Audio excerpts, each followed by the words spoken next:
a 32-year-old executive in Tokyo began forgetting his colleagues' names. He could not finish a single article without checking his phone. His thoughts felt scattered, like dry leaves in the wind. Doctors ran every test. They found nothing wrong with his brain. They told him this was the new condition of modern life. Smartphone dementia. There was no cure.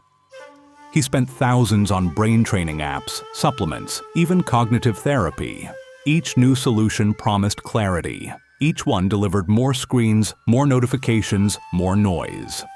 Then his grandmother died, and he traveled back to a small mountain village in Nagano for the funeral.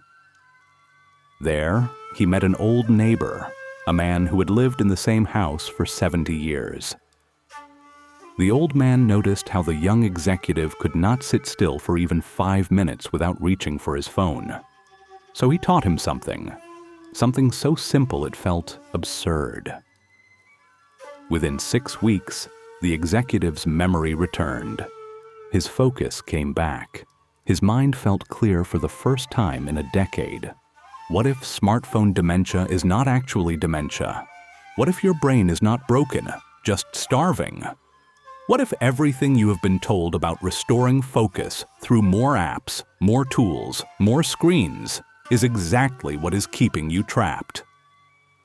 The Western response to a tired mind is to add something. Take a supplement, try a new technique, download a focus app onto the very device that fragments your attention in the first place. We treat our minds like broken machines that need more parts. The Japanese understand something we have forgotten. The mind is not a machine. It is more like a pond. And what a pond needs to become clear is not more water, more stones, more activity. What it needs is stillness. Time without anything being thrown into it. This idea sits at the heart of 3 Japanese practices that science is now proving can reverse the cognitive damage of constant scrolling. They cost nothing, they require no apps, and they work in days, not years. The first practice is called Boketto. It means to gaze vacantly into the distance, thinking of nothing. To the Western mind, this sounds like wasted time. The Japanese consider it essential medicine. There is an old story of a stressed rice merchant who could not sleep, could not eat, could not stop calculating. He visited a fisherman on the coast who was famous for his calm. The merchant watched him sit for hours, simply staring at the horizon. "What are you doing?" the merchant finally asked. "Nothing," the fisherman said, "and in this nothing, my mind remembers itself." Modern neuroscience now confirms what that fisherman knew. When you stop directing your attention at a screen, your brain enters what scientists call the default mode network. This is when memories consolidate, ideas form, and the self gets restored. Smartphones never let this network activate. Every notification interrupts the very process that makes you feel like you. A software developer in Osaka tried a simple Boketto practice. Twice a day, he would sit by his window for 10 minutes and look at the distance. No phone, no music, no goal. The first sessions were torture. His mind screamed for input. By the second week, he noticed his thoughts felt slower, deeper. By the second month, his colleagues asked what had changed. He looked present again. The second practice is called ema. It is the pause between things. The silence between 2 notes of music. The space between 2 bell strikes in a temple. The Japanese understand that meaning lives in these pauses, not in the activity around them. A young monk once complained to his master that the temple bell was broken. It rang too rarely. The master smiled and said, "The bell is not the sound. The bell is the silence after the sound. Without the silence, there is no bell, only noise." This is what smartphones have stolen from modern life. Not your time, your ma. The tiny pauses between activities, where your brain quietly processes what just happened. Standing in line, waiting for coffee, the walk between two meetings. We fill every gap with input, and then we wonder why nothing feels meaningful anymore. A literature student in Kyoto could not finish a novel anymore. Her eyes would slide off the page after a paragraph. She tried a small experiment. Between every chapter, she would close the book and sit in silence for 2 minutes.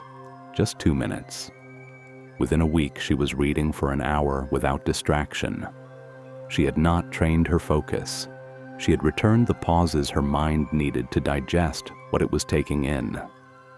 The third practice is Shinrin-yoku, forest bathing.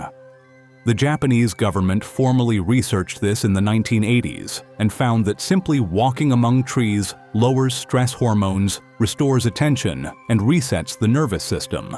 They built a public health policy around it.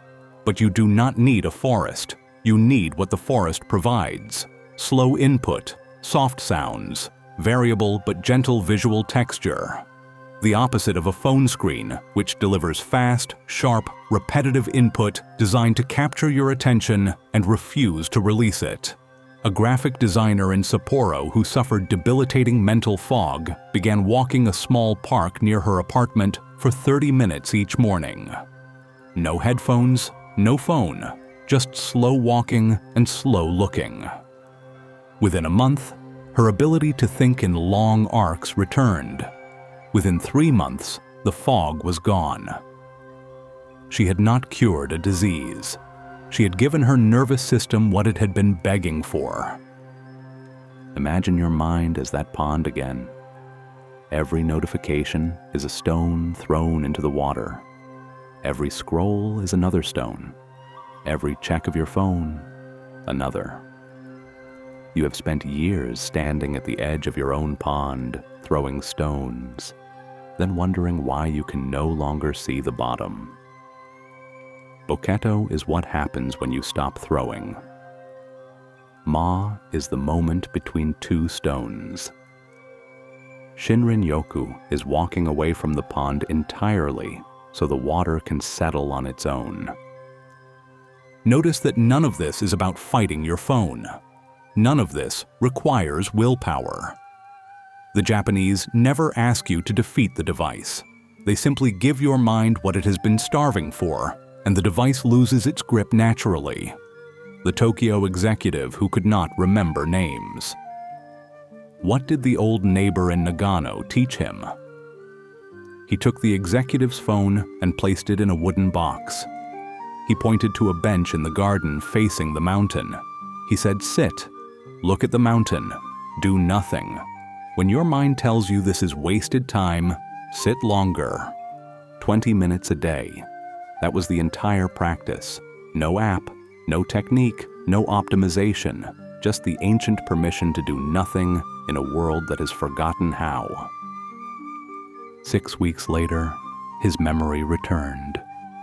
Not because he trained it, because he stopped interrupting it. Your mind is not broken. Your mind is exhausted.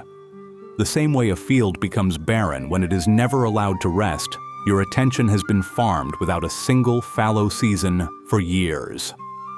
What you call smartphone dementia is not a disease. It is the soil of your mind crying out for stillness. The phone is not your enemy. The starvation for emptiness is the wound, and the medicine is older than every device you have ever owned. It is simply the courage to sit, to gaze, and to let your mind remember itself.